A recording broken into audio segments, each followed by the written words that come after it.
Good afternoon, everybody. I'm Flora Peyvandi, and on behalf of John Pasi, we are just chairing this session of gene therapy in hemophilia, and we try to explain you what is the ISTH education initiative.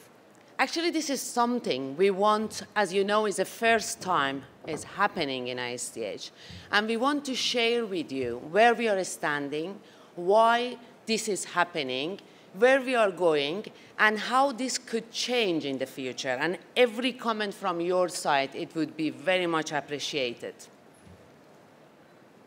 These are my disclosure and also John's disclosures. During this session, we try to talk about the plan and what is this educational program. And I'm trying to explain you what would be the roadmap, the survey, and the outcomes, and what we learn, and what is the future. And John is going to report the introduction of the ISTH education initiative in terms of the content, formats, and how to participate. And then we are very happy to have enough time for the questions. As I said, that questions are helping us for the construction of the roadmap in the future. Few months ago, I would say more than a year ago, within the ISTH, we started to think about there are so much novelty in terms of the new drugs are coming to the market. And our members and not members and everybody who is just working with us, they should know what are the pros and cons of these drugs. And we need to make a very well-established educational plan in future for all products. That means extended half-life product, non-replacement therapy, and gene therapy. The first and the second is going to be included in the guidelines which ISTH is going to present. And the third one, which was gene therapy, it was a little bit on behind at the time that we have decided. So I talked with David, and both of us, we decided to chair this program. And few people that you can see, John is here with me, and he helped us very much, and different member group that you can see here, Johnny Malangu, Claire as the president, and Glenn Pierce as a representative of World Federation, as a vice president of World Federation, as a voice of the patients, Steve Pipe, Alok Srivastava, who was already making a working group at the SSC, started to work with us, and Terry as an expert in gene therapy. And of course, more people in the future wants to work with us. It's an open, collaborative project, and everybody is happy to collaborate, could write us. Now, what we want to do, we started to think about, it's very important to understand how is the situation of knowledge and understanding on the science behind the gene therapy for the people who are coming to the ISTH. We want to know what are the latest scientific knowledge related to gene therapy as a treatment option, because we are very close to have this therapeutical tool in our hand. And we want also to have the access to the latest safety and efficacy, and we want every scientist and physician to know what are the state of the art of the clinical trial in terms of the safety and efficacy, and understanding the potential role of this treatment, and mainly to understand which patient could be a good candidate for one specific or more clinical trial or some drugs that are coming in the market. To do so, we established this goal, which I hope you agree with us. We need to develop a comprehensive, globally relevant and executable initiative for education of clinicians, researchers, and scientists about gene therapy. And everybody would ask, What about patients?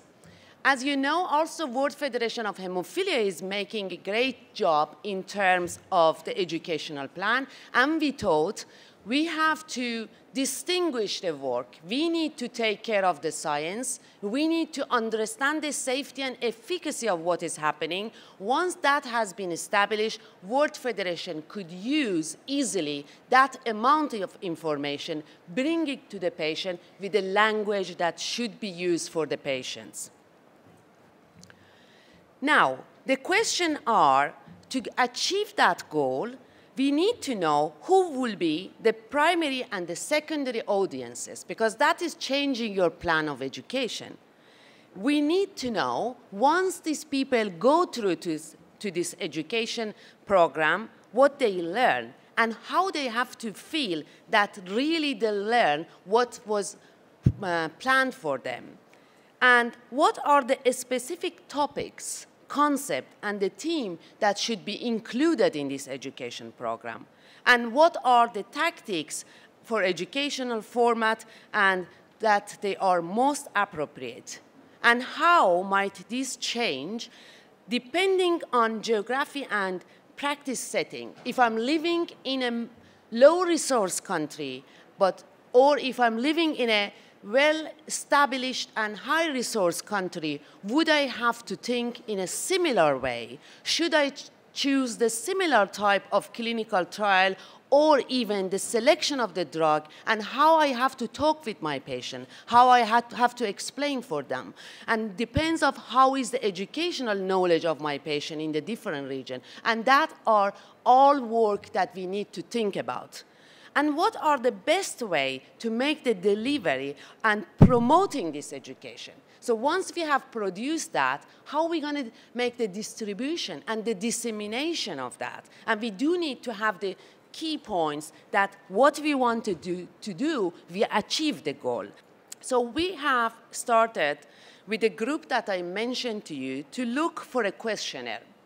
This was a very extensive questionnaire. It was with a simple question, very complex and detailed question on what is going on the gene therapy clinical trial. And that was made because we wanted to know where we were arriving and how was extensively detailed understanding of the people at ISTH. We made a distribution of this questionnaire to members of ISTH, World Federation of Hemophilia, EHC, EHA, and EHAT. 201 persons participated, and of those, I want to congratulate with 131, because it was not an easy job, I have to say. Even lots of experts, they did not finish that. So thank you for doing that job. 131 persons made a complete responses, and 70, they were partial responses. And the type of the question were demographic, perception, and the knowledge about what is going on with the gene therapy, and the educational preferences, and what each single person was thinking that how we have to proceed. And about the people who participated, 64%, they were directly involved in hemophilia patient care. 60%, they were in academic medical centers, and 45% of those responders were from North America, as you can see here, and 35% from Europe. And I would say, as a first exercise, the distribution was good and it was fair. And what we achieved, it was a little bit surprising for me, I have to say. The result was just confirming what we thought it was important. There was a bad need of better understanding of the fundamental of the gene therapy, the real concept, which was including the basic terminology and the concept of what is gene therapy. There was a limited knowledge of the specific type of treatment of gene therapy in both hemophilia A and B. There was insufficient knowledge on the current clinical trial, the people was not able to distinguish what was the differences, what was the pros and cons between the different clinical trial results. And there was the considerable potential difficulty in implementation and also the usage of the information for this new treatment and choosing this type of treatment for, for their patients. And most of the people, they were not confident in their knowledge about the specific safety and efficacy and the outcome of gene therapy in hemophilia. So there was not consistent information that people are really feeling comfortable to pull the patient in the different type of the gene therapy treatment. I think all of these reasons are making very clear there is a need for the ISTH to work on it, and it should be a very intensive, hard work, and the plan is going to be about 4 to 5 years for as it has been planned for now. And what we have decided to do, we need to work for better understanding of the fundamental. That's the reason we have included people who are good on the basic science of the gene therapy, trying to come over with the educational material for both languages, basic and the clinical aspect. And we tried also to make more information regarding the knowledge of a specific type of treatment and approaches that has been used for hemophilia A and B gene therapy. We decided to bring more and more information during the meeting. I want you to go around and pick what we have done, but we did a lot of changes compared to the previous years to tell you what is the situation about the results of the clinical trial.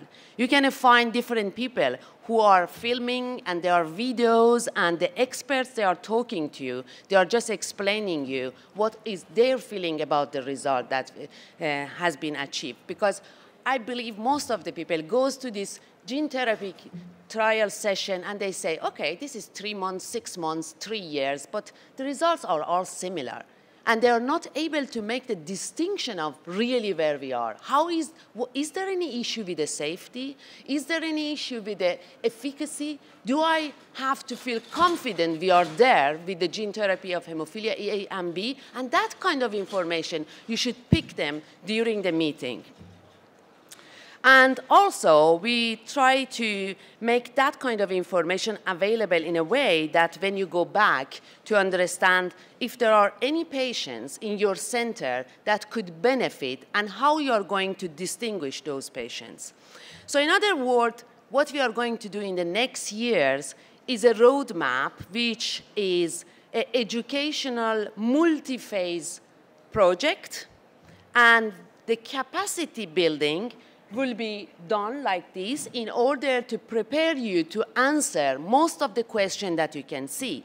You should be able, if you are in the left side of this slide, after a few years that if this project is functional, is working, we would be able to explain what is gene therapy, how is the situation with the clinical trial, which of my patients is suitable with which trial, and I know exactly what are the issues about the safety and efficacy. And I know also what are the next steps and what I need. And that are the good indicator to understanding how this project did work.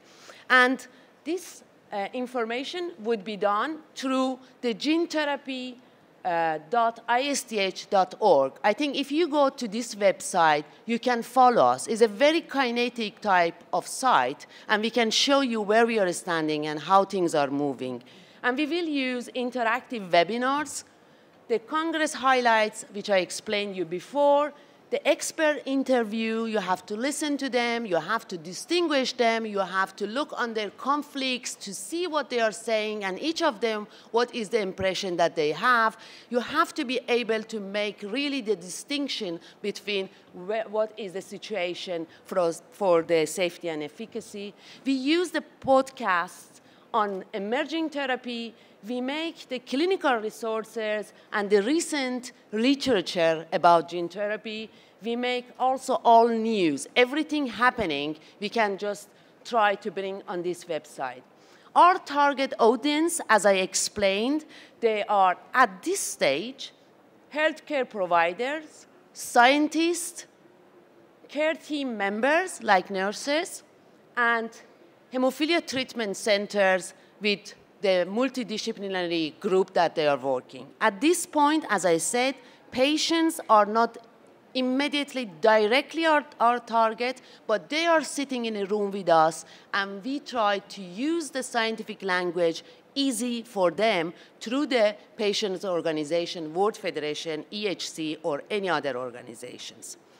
I have to thank Biomarine and Shire for helping us, supporting us, because this was, as you can imagine, intensive and expensive type of project, and they believed in us, and it was very interesting. In 6 months, they all accepted mostly to participate in this educational plan. And I think that's a great idea, because we are not having the dissemination of the educational plan by every single company. We are believing in a society, and we put our effort together to come up with an educational plan together. Okay, thank you very much to hearing to me, and I think John now is going to bring you the introduction of ISTH Education Initiative, and then we're going to have the questions. Okay. Thank you very much, Flora. So I'm going to talk about the actual nuts and bolts of what we're going to be doing and providing with regard to this educational initiative. So essentially, what we're trying to do is produce an educational materials in sort of bite-sized chunks so that it's a concise educational resource that's easily accessible, that has been produced by people that are working in the field and hopefully can provide the expert knowledge that goes with that, to aim to keep you all abreast of the latest information that's coming out about gene therapy in regard to haemophilia. And as we've heard from Flora, this is for a large group of people to be used by. It's not just for scientists, it's for physicians, hematologists, physicians' assistants, the key patients, people involved in looking after patients, our nursing colleagues who've got an interest in haemophilia, of course, scientists and translational scientists and clinical research staff. And we mustn't forget, as Flora has mentioned, our role that is key and important with the World Federation and involving the patient voice and speaking to expert patients and patient organisations. So essentially, this is a list here of everybody that we're targeting, and that list is hopefully pretty inclusive. So what are we hoping that people can do or be able to do after they've accessed some of the material that we are going to put out there? What are they going to have the knowledge to be able to do? Well, we hope that they're going to have a solid understanding of the gene therapy approach to treatment for haemophilia A and B, with that, the clinical trials that are coming with it and associated research. So that's not just all about clinical trials, it might be something about innovative other approaches that are in preclinical stages at the moment and then are potentially going to feed through into clinical trials so that we can see what some of the future holds for us. We've already heard from Flora that there's a key issue here about safety and efficacy outcomes, and that people can look at data that we get from clinical studies and assess it in an equitable and meaningful manner across the different programs that we have. Perhaps, though, fundamentally, even though it's at the bottom of this slide, is a much better understanding of the fundamentals of gene therapy. We have this unfortunate habit, I think, when we stand up and talk about gene therapy to any audience, of starting at a basic level of gene therapy with an assumed level of knowledge below that with our audience. And then we talk and take people further.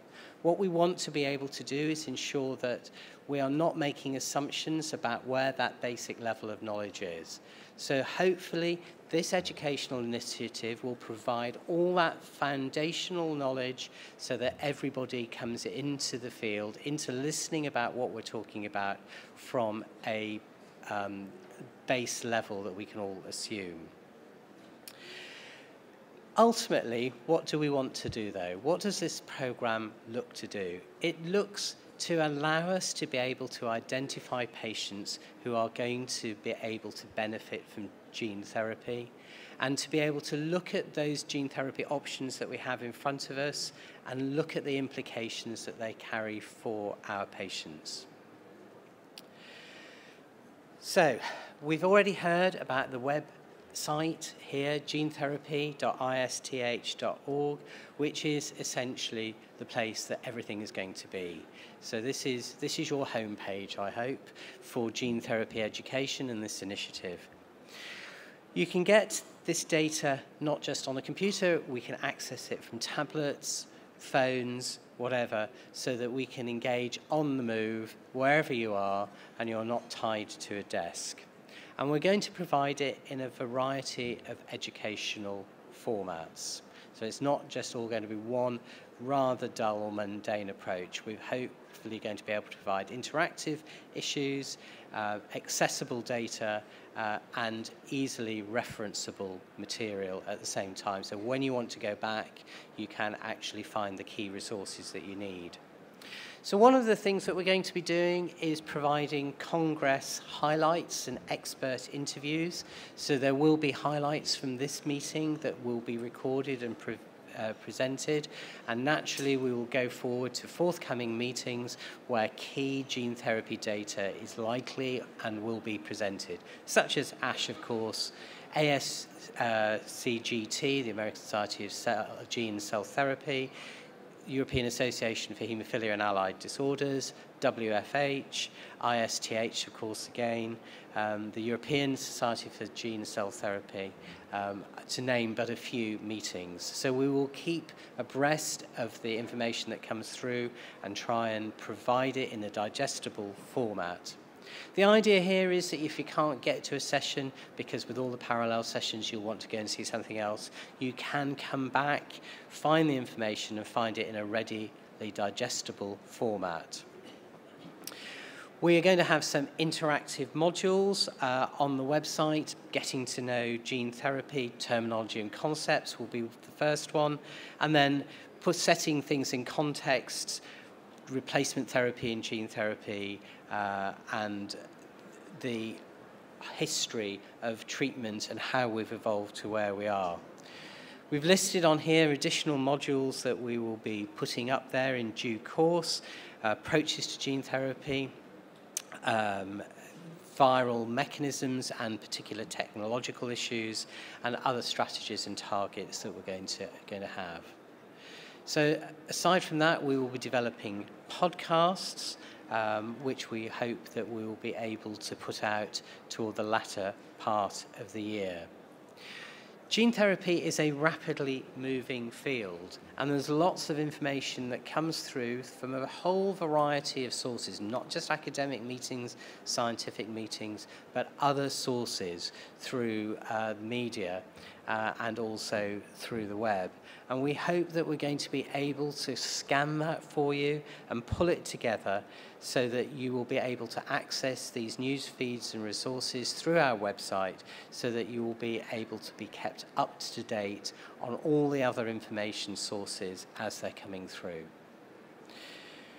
It would be really useful when you're getting all these resources not to have to go and chase them all the time. So we will be providing a subscriber service where you will receive updates on new material as it's put onto the website. So you don't have to keep going back. You will get a flash message to say that there's new stuff coming up so that you can get in there and have a look. A bit like the sort of Google alerts that we can all set, but this is something specifically for us. This is the immediate stuff that we're going to be doing for 2019 or by the end of the year, but we have got a vision for taking things forward next year and years beyond. We're going to be trying to have live learning sessions, conference briefings, train the trainer programs. Of course, if we've got people that want to become expert in this field, they're going to be a great resource to actually teach other people. But it is essential that we train those people who have a deep and thorough understanding of gene therapy, hence the Train the Trainer program as a core idea to disseminating information out there, and of course content updates as we go ahead. So as Flora's mentioned, this isn't just a program for today. It's not even a program for today and next year, it's a program for the years to come ahead. And so from 2021, we've got a different vision of how we're going to take things through, and there we're going to try and focus on using the information and material that we have to integrate it into clinical practice as the field develops, and as we're going to start to have to actively think on a much broader scale about how we apply this information and who we feel are going to be most eligible and are going to benefit most, or even to be able to assess the relative benefits of gene therapy for different individuals. And then the final phase, once we've got these key blocks of information in place, is of course to update, reinforce, review, renew and refine. And that's the program essentially from 2024, so that this isn't a standalone fixed period, it is an active living educational program which allows us to develop our knowledge, to develop an educational component to address more complex issues and emerging issues as they come through. This educational work is being supported by grants from a number of sponsors who are listed here, and of course without this we couldn't take this forward, and so we're extremely grateful for their support and being able to provide an educational initiative, an educational service, an educational resource for the whole community that we serve at this meeting and through this organisation.